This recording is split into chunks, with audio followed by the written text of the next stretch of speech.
What's up, y'all? I got to say thank you to all the listeners of GLE. We have 23 countries just tuning into the audio version of the podcast, which is pretty wild. Never thought we would grow like this and be impacting thousands around the world. But, it's not even including all the social content we put out, and it's not even including YouTube. So, pretty cool. So grateful to the GLE Nation for all their support, and I really appreciate it if you share the show. I get a lot of good feedback from people. I hear from you all the time out in the GLE Nation, and the best way to really help GLE and its mission is to share the show. Share it with somebody that could benefit from it. Share it with people who might be able to share it with other people who they know that can benefit from it. Play it while you're in the car with friends so they can hear some maybe some truth that they're not hearing in other places and other podcasts. Expose people to GLE so they can strengthen their faith, love, truth, and courage, and be better leaders in whatever they're called to do. I'm taking a few notes from Andy Frisella. He's a pretty raw individual.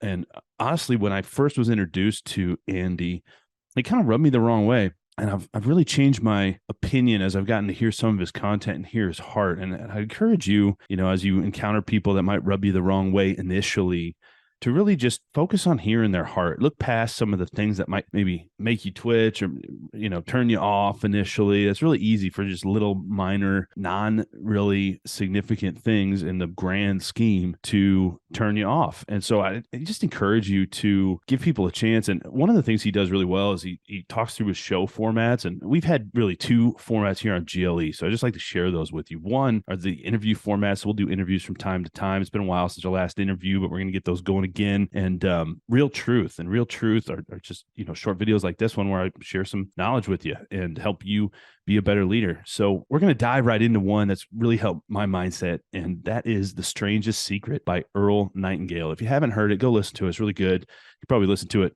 a couple dozen times. And, really what he talks about in there is how success is simply knowing a predetermined goal and working towards it. If you want to be a teacher and you're a teacher, that's really a definition of success that can translate broadly across many, many different areas of life. And as I think back on my life, sometimes you might go through this as well. You probably do, where you feel like you could have accomplished more or done more, and perhaps you could have. But I think back to just all the things I've actually wanted to accomplish in my life, right? Be on sports teams. I ended up captain of every sports team I ever played on. I had 14 varsity letters when I graduated high school.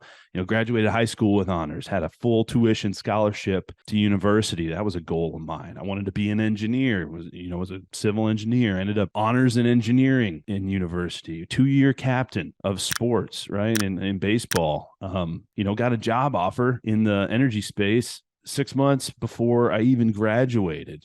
Was promoted quickly in corporate engineering, served in leadership roles in my church, in my community, my neighborhood, got married, wonderful wife, dog, now 2-year-old daughter, and started a podcast, started a couple businesses. That's stuff I always kind of wanted to do, and just recently made the jump from engineering over to the commercial world and business development. So as you think back on your life, I think back on mine, and I consider myself very successful according to this definition. And, sometimes it doesn't feel that way because maybe you're the type like me where maybe you kind of aspire to more, and you always kind of find yourself looking for more and wanting to learn, and you're on a growth journey like I am. And that's good. That's good. But, it's not that wanting more makes you ungrateful for the things you have. I mean, it just makes you think, what if I had shot for more and had a bigger vision and had a bigger aim? Because if you really go back in your life and you think about all the things that you really wanted to go for, I'm willing to bet you probably ended up with them. Maybe not in the time you expected, but if you really had goals in mind,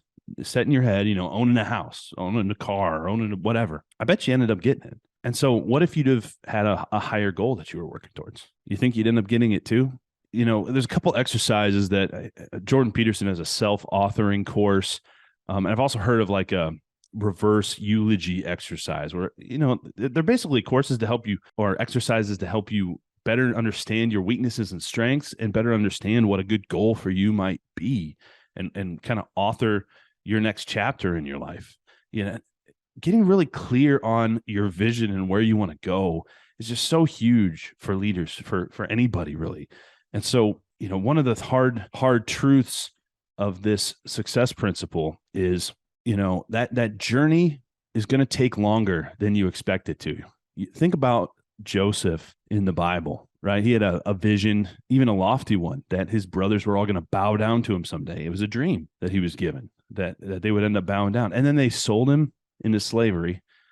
He was accused of rape, put in jail, ended up in Egypt, who knows how many years and decades later, ended up the right hand of Pharaoh in Egypt, basically saved the whole nation of Israel during a famine, right? Like, you think Joseph was maybe pretty discouraged along the way as he was sitting in prison?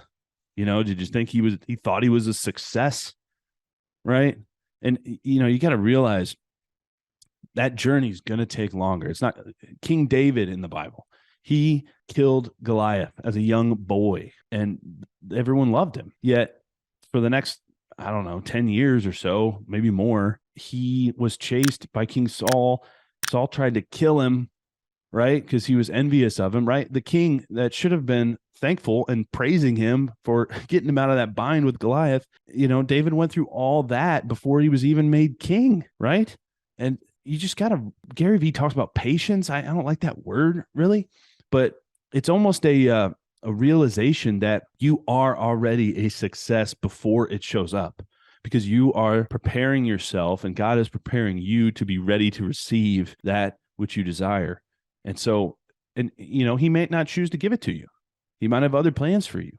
But I'm willing to bet if it's on your heart that God gave it to you for a purpose, and if it's on your heart and your heart is centered in God's word and his truth, then you probably have it on your heart for a good reason. That's not a selfish, self-centered, evil mindset, but a good, truthful, right mindset aligned with God's word and will. So as you think about this principle in your life, I just encourage you and ask you, what type of man or woman do you want to be? What type of father and mother do you want to be? What type of husband? What type of wife? What type of impact do you want to have on your family and your family legacy? Do you sit back and rely on other people to figure out the whole, taxes and insurance and how money works and how we should invest and, making good decisions for your family financially? Do you even have a budget? Do you know what your net worth is? Do you have assets and liabilities clearly tracked? Do you even know what your income and expenses are? Simple stuff like that, which, are a responsibility of especially men of the home to lead their family. And a wise man leaves a legacy to his children's children's children. And that's just, it's just one aspect. There's a lot of ways to leave legacies, but, for a lot of, I'm guilty of this myself. I ignored many of these things. I said, that's not for me. Other people can worry about that. I don't get it. I don't need to learn about it. Well, it's an obligation to take the reins and not rely on other people, because guess what? If you do that, you're going to end up being manipulated. And that's how our country's gotten to where it is today. We've been manipulated. We've been lied to. We've been betrayed. We've been brainwashed. Quite frankly, MK Ultra brainwashed through programming, coming through a magic box on the wall. And, it's going to be hard to break that spell, but you can do it. Start the journey. Something's going to have to happen in you to make you stand up and go, I'm taking responsibility. I'm willing to question everything I've been taught or believed my whole life. And I really need to seek the truth. Seek and ye shall find. Seek and ye shall find. So I hope this helps y'all today. I hope it makes you think about where you want to be and you get a clear vision for where that might be. So, who do you want to be? Go lead everything.